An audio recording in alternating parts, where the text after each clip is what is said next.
Hi folks, this is Jay. Are you okay today? It's good to see you.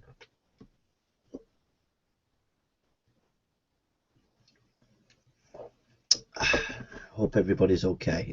We're looking at, you got to see Jason there, his face. I've just been reading this book. I'm just drinking some Coke. It's in the evening and, excuse me, just got a dry mouth.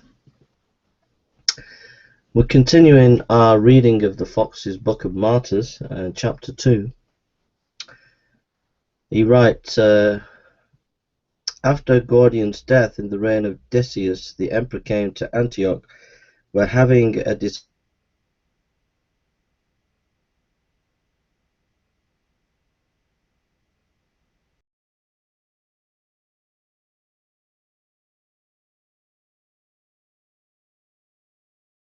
and then ordered him to sacrifice to pagan deities as an expiation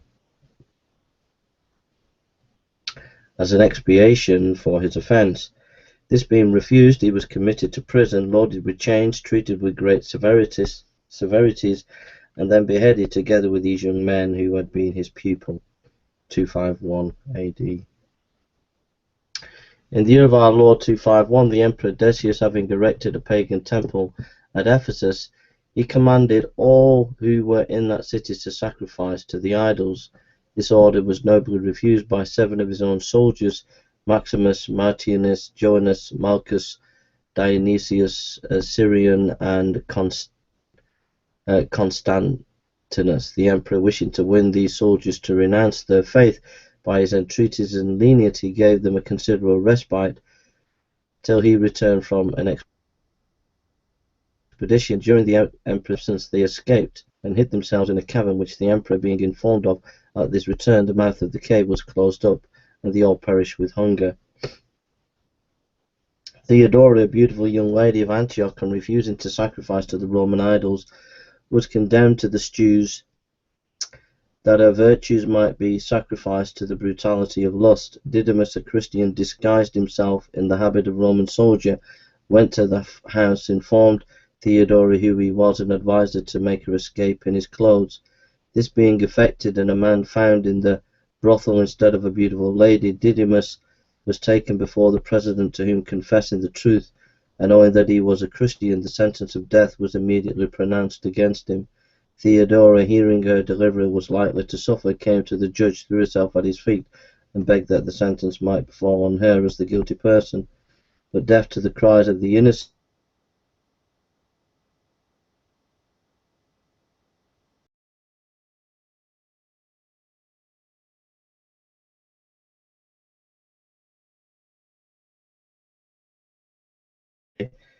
Varinus and Messalinius said, "Where are you carrying the innocent?" This interrogatory occasioned them to be seized, and all 3, after being tortured, were handed and killed. Excuse me. Origen, the celebrated presbyter and catechist of Alexandria, at the age of 64, was seized, thrown into a loathsome prison laden with fetters, his feet placed in the stocks, and his legs extended to the uttermost for several successive days. He was threatened with fire and tormented by every lingering means the most infernal imagination could suggest. During this cruel temporizing, the Emperor Decius died, and Gallus, who succeeded him, engaged in a war with the Goths. The Christians met with a respite. In this interim, Origen obtained his enlargement and retiring to Tyre. He there remained till his death, which happened when he was in the 69th year of his age. Gallus the emperor, having concluded his war, a plague broke out in the empire. Sacrifices to the pagan deities were ordered by the emperor, and persecution spread from the interior to the extreme parts of the empire, and they fell martyrs to the impetuosity of the rabble, as well as the prejudice of the magistrate. Among these were Cornelius, the Christian bishop of Rome, and Lucius, his successor in 253. Most of the errors which crept into the church at this time arose from placing human reason in competition with revelation, but the fallacy of such arguments being proved by the most able divines, the opinions they had created vanished away like the stars before the sun. Well, I think we'll stop there, but we've had a real look at a lot of the persecution in the early church. And I think it should encourage you to not be discouraged, but continue to preach the gospel and continue to serve the Lord.